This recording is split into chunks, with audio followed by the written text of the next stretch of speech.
Hello, my dear curious learners. I welcome you all on English with Chahar sir. Today I'm here with you with a comprehensive series to decode the literary terms and figures of speech. Friends, this is the technical aspect of English literature we are going to deal with during this comprehensive series.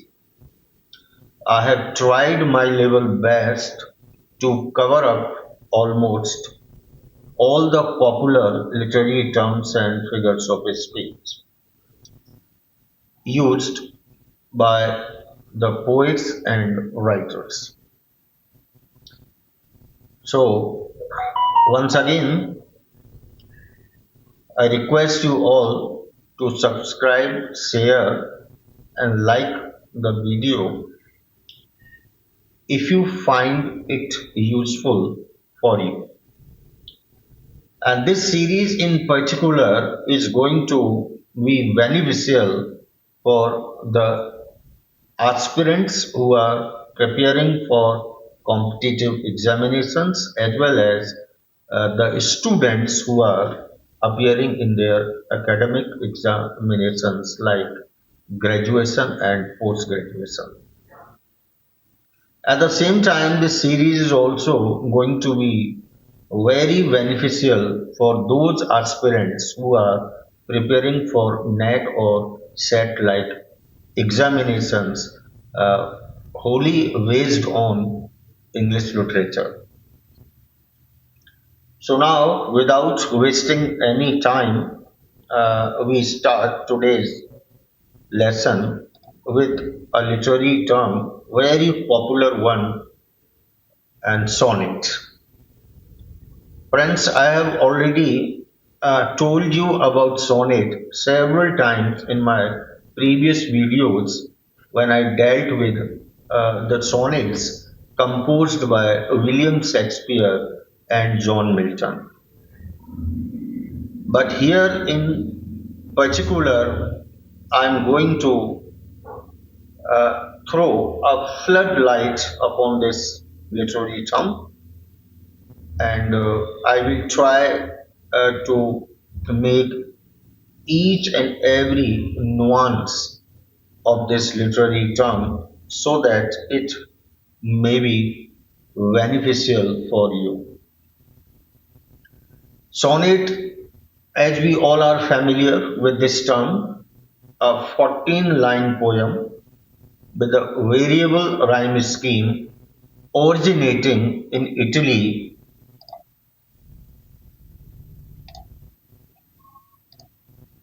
and brought to England by Sir Thomas Watt and Henry Howard, Earl of Surrey, in the 16th century.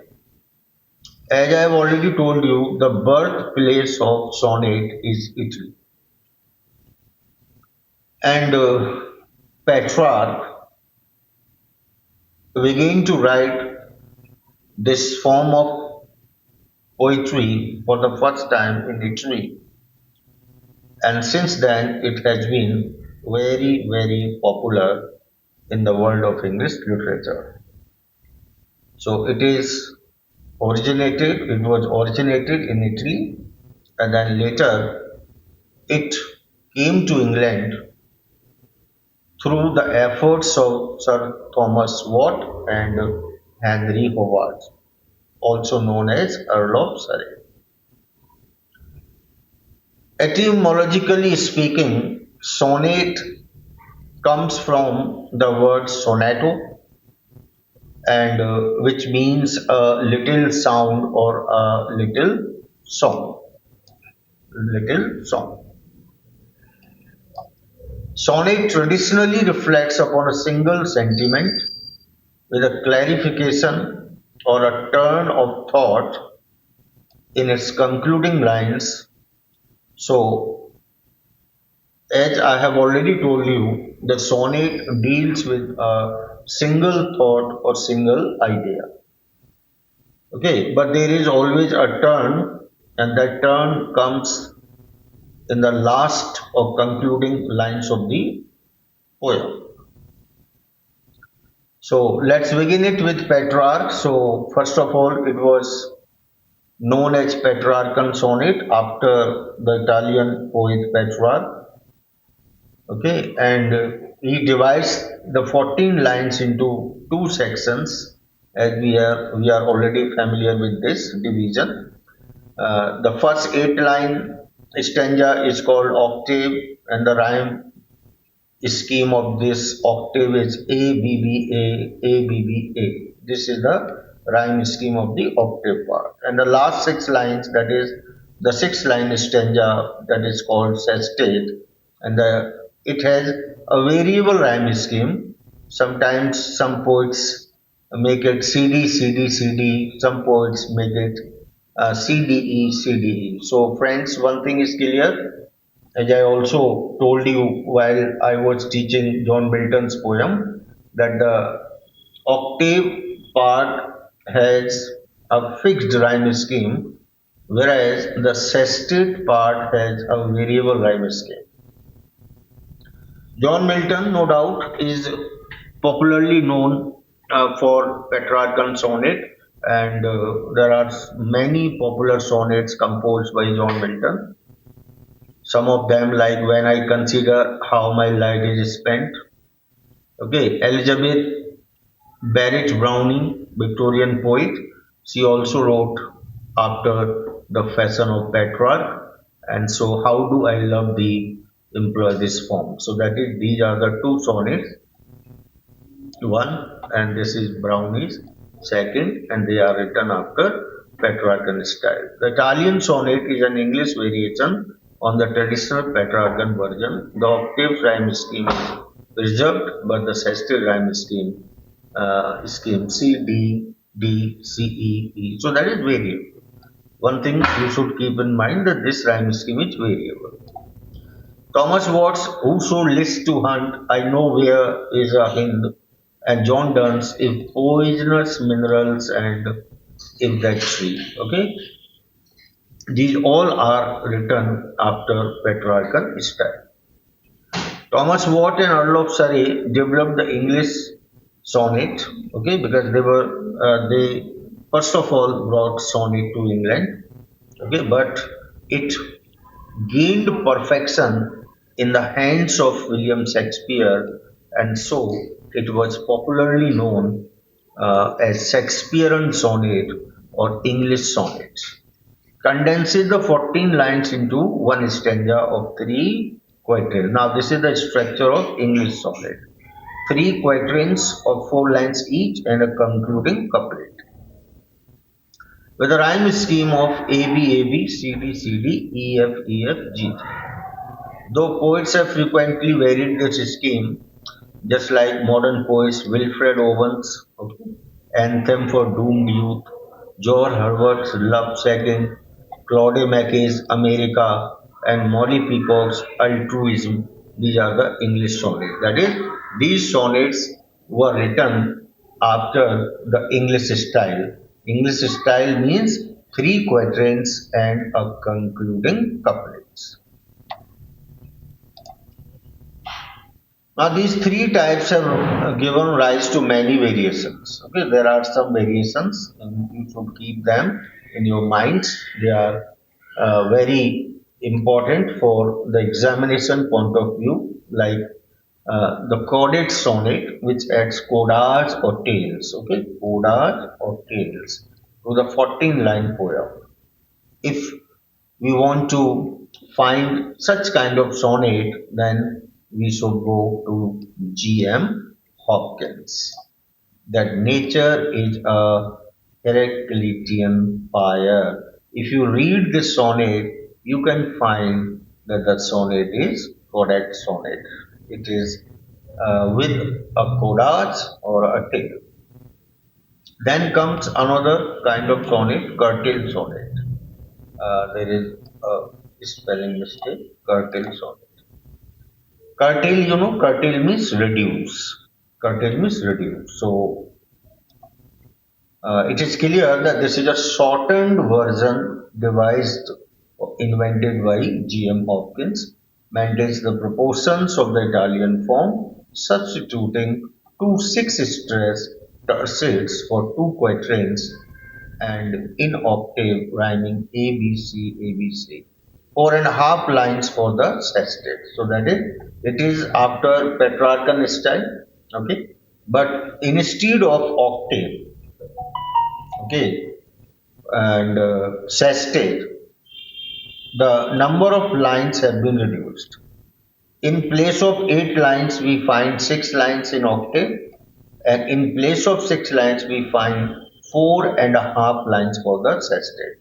So, friends, you should be clear with this fact that curtailed sonnet contains only 10 and a half line, okay, 10 and a half line. This is the length of a curtailed sonnet, 10 and a half line. We have two sonnets of this length in our literature by G.M. Hopkins. One is Pied Beauty and another sonnet is Peace. Okay, Peace also comes in the same category. Peace. Okay, so you should keep these two sonnets in your mind, that Pied Beauty and Peace, they are the curtailed sonnets. Then another term is sonnet readable, and it is also known as a crown of sonnets. Okay, it is composed of 15 sonnets that are linked by the repetition of the final line of one sonnet at the initial line of the next, and the final line of that sonnet as the initial line of the previous. So, in this way, the last sonnet, okay, out of the 15, the 15th sonnet consists of all the repeated lines of the previous 14 sonnets. So, this actually itself becomes a sonnet covering 14 lines. And these are the lines which have already been repeated in the previous 14 sonnets. Okay, so this is a group of 15 sonnets which is known as the crown of sonnets. It's a very good fact you should keep in your mind. Okay, and the last sonnet is created by using the previous 14 repeated lines, and so this group is called a crown of sonnets. If you go for example, you can find Marilyn Nelson's A Wreath for Eminent Till. Okay, Eminent Till. This is a contemporary example of a crown of sonnets. So now the three things are clear: chorded sonnet, okay, curtailed sonnet, and sonnet readable or a crown of sonnets. These are very, very important facts about sonnets. And then we come to another tradition that was followed during the Renaissance period, and it was a sonnet sequence, a group of sonnets sharing the same subject matter and sometimes a dramatic situation and persona. Okay, so these were actually written by the poets, and they were anthologized at last, and then they were called a sonnet sequence. Many poets did this, like George Meredith, Modern Love Sequence, Philip Sidney, Astrophil and Stella, Rupert Brooke's 1914 sequence, Elizabeth Brownie, sonnets from Portuguese. These are all the sonnet series. Okay, and the most popular one is Spenserian sonnet, and the series that was composed by Edmund Spenser, and it was Amorute. Okay, Amorati. Now here we also find another kind of sonnet, a slight change and variation in the structure of the English or Shakespearean sonnet, and that was known as Spenserian sonnet. Actually, what Spencer did, Spencer used interlocking or interlinked rhyme, like here A B A B. Okay, this we also had in Shakespearean sonnet, but there we had CD CD, but here instead of CD CD we have BC BC. So that is, this line is connected with this line and this line is rhymed with this line. Okay, so these are the interlinked rhymes.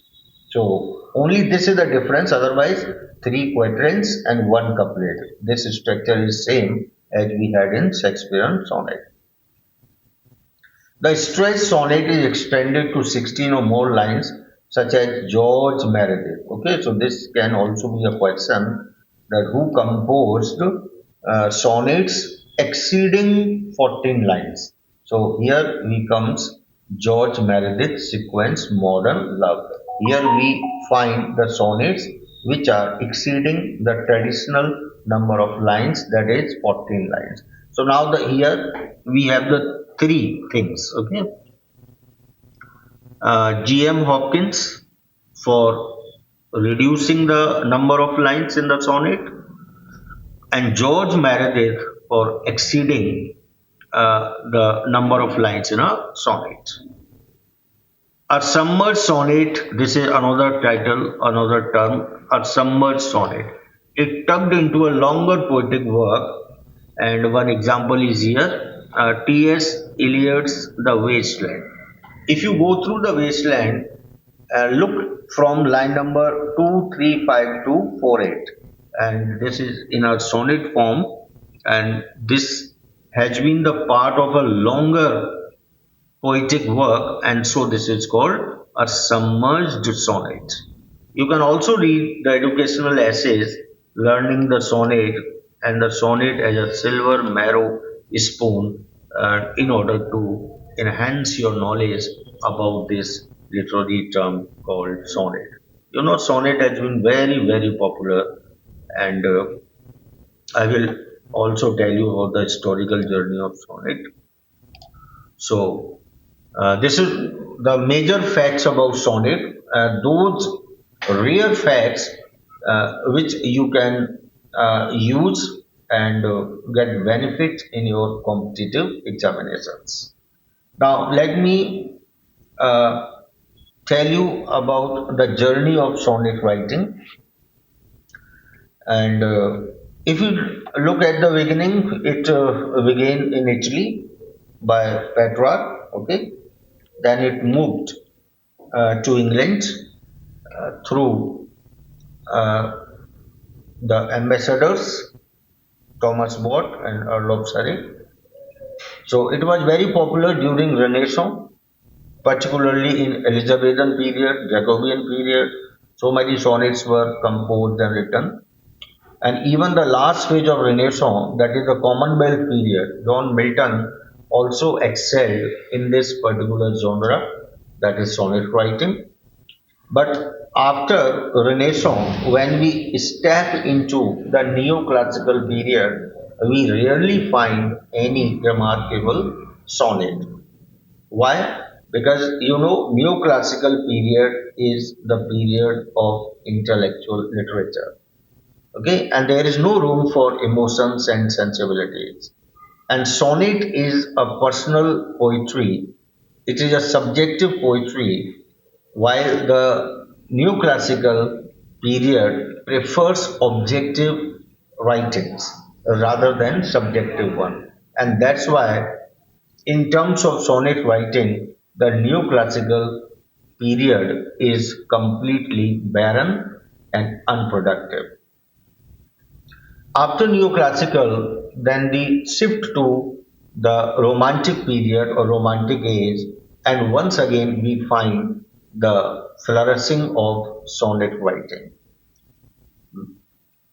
Almost all the poets composed sonnets, right from William Wordsworth to John Keats, and William Wordsworth is also credited to have written the most number of sonnets, that is more than 500, even more than 500 sonnets were composed by William Wordsworth. Keats also composed sonnets, Bright Star, very popular one. Okay, Phoebe Shelley also composed sonnets. After Romantic period, we entered into the Victorian period, And Victorian age also had a lot of sonnets.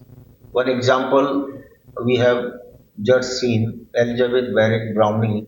She composed a series of sonnets. Okay, and other poets also composed like G.M. Hopkins. His sonnets are very popular. He used to write religious sonnets.